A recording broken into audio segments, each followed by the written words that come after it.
আমরা ভাবি ইউটিউবারদের জীবন মানেই শুধু এসি রুমে বসে ভিডিও বানানো, স্পন্সরশিপ আর ভিউজ গোনা।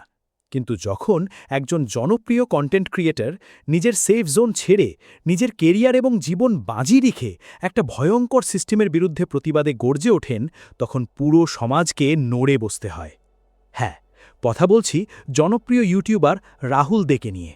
বিনোদন এক্সপিএর লেটেস্ট এক্সক্লুসিভ রিপোর্ট অনুযায়ী একটা বিষাক্ত প্লাস্টিক কারখানা চিরতরে বন্ধ করার দাবিতে এবার সরাসরি ময়দানে নেমেছেন রাহুল। সবাই যেটা ভাবছে, আসল ঘটনা কিন্তু সেটা নয়। এই কারখানার কালো ধোঁয়ার আড়ালে ঠিক কোন ভয়ঙ্কর ডার্ক সত্যি লুকিয়ে আছে? কারখানার মালিক বা লোকাল সিন্ডিকেটের তরফ থেকে কি রাহুলকে কোনো হুমকি দেওয়া হচ্ছে? একটা সোশ্যাল মিডিয়া ইনফ্লুয়েন্সারের এই প্রতিবাদের আওয়াজ কি সিস্টেমের ওই মাফিয়াদের সিংহাসন কাঁপিয়ে দিতে পারবে?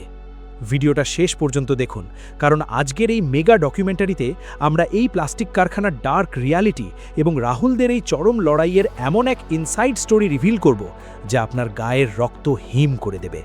একবার লজিক্যালি ভেবে দেখুন, একটা লোকালয়ে যখন একটা প্লাস্টিক কারখানা দিনের পর দিন বিষাক্ত ধোঁয়া আর কেমিক্যাল বাতাসে ছাড়ে, তখন সেখানকার সাধারণ মানুষের জীবন কতটা নরকে পরিণত হয়।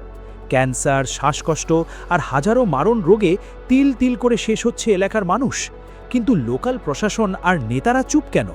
এখান থেকেই শুরু আসল পলিটিক্স। এই ধরনের বেআইনি বা পরিবেশ দূষণকারী কারখানাগুলোর পেছনে সবসময় একটা বিশাল বড় পলিটিক্যাল এবং ফিনান্সিয়াল সিন্ডিকেট কাজ করে। সাধারণ মানুষ প্রতিবাদ করতে ভয় পায়, কারণ তাদের কাছে না আছে পাওয়ার, না আছে কোনো প্ল্যাটফর্ম। ঠিক এই জায়গাতেই গেম চেঞ্জ করে দিলেন রাহুল দে। একজন ইউটিউবার যার কাছে লাখ লাখ অডিয়েন্সের পাওয়ার আছে, সে যখন এই ডার্ক ট্রুথটা ক্যামেরার সামনে নিয়ে আসে, তখন মাফিয়াদের ভয় পাওয়াটা স্বাভাবিক। কিন্তু এই প্রতিবাদে রাহুলের নিজের জন্য কতটা বিপজ্জনক? বস, এই প্লাস্টিক কারখানার পেছনের আসল কালপ্রেট আর রাহুলের জীবনের সেই রিস্ক ফ্যাক্টরটা রিভিল করার আগে আপনাদের কাছে আমার একটা সিরিয়াস কমপ্লেন আছে। ইউটিউবের অ্যানালিটিক্স আমাকে দেখাচ্ছে আপনাদের মধ্যে প্রায় 80% মানুষ রেগুলার আমাদের এই ইনভেস্টিগেটিভ ভিডিওগুলো পুরোটা দেখেন, সমাজের ডার্ক সত্যিগুলো জানতে চান, কিন্তু চ্যানেলটা সাবস্ক্রাইব করেন না। এটা কিন্তু একদম ফেয়ার নয়। আপনাদের এই একটা সাবস্ক্রাইব আর ভিডিওতে একটা লাইক আমাদের এই রকম ডেডলি ইনসাইড স্টোরিগুলো ভয় না পেয়ে আপনাদের সামনে আনার জন্য মারাত্মক হাইপ দেয়। তাই প্লিজ এখনই ভিডিওটা পজ করে সাবস্ক্রাইব বাটনটা দাবিয়ে দিন। করে দিয়েছেন? Thank you.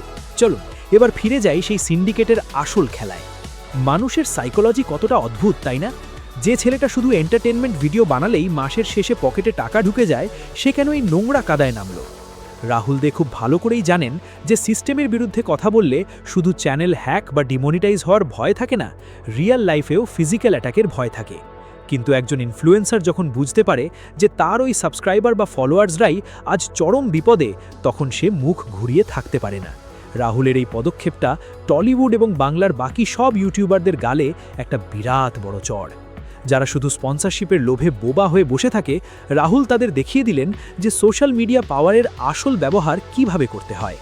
কারখানা বন্ধের এই আওয়াজ ওঠার পর থেকেই নাকি ব্যাকগ্রাউন্ডে প্রচুর চাপ তৈরি হচ্ছে। এই সিন্ডিকেটগুলো মিডিয়াকে ম্যানিপুলেট করতে খুব ভালো জানে, কিন্তু তারা একটা জিনিস বুঝতে পারেনি, এই লড়াইটা এখন আর শুধু রাহুলের একার লড়াই নয়, এটা এখন লাখ লাখ সাবস্ক্রাইবার এবং সাধারণ মানুষের লড়াই হয়ে দাঁড়িয়েছে। এই ডিজিটাল যুগে দাঁড়িয়ে একটা কারখানার বিষাক্ত সত্যি আপনি আর টাকার জোর দিয়ে ধাপাচাপা দিতে পারবেন না। বস, ডিজিটাল দুনিয়ার এই ফেক গ্ল্যামারের যুগে রাহুলদের মতো রিয়াল হিরোদের আমাদের খুব দরকার। এই প্লাস্টিক কারখানা বন্ধ না হওয়া পর্যন্ত এই লড়াই চলবে। আপনাদের কি মনে হয়, রাহুলের এই সাহসিকতাকে আপনারা কিভাবে দেখছেন?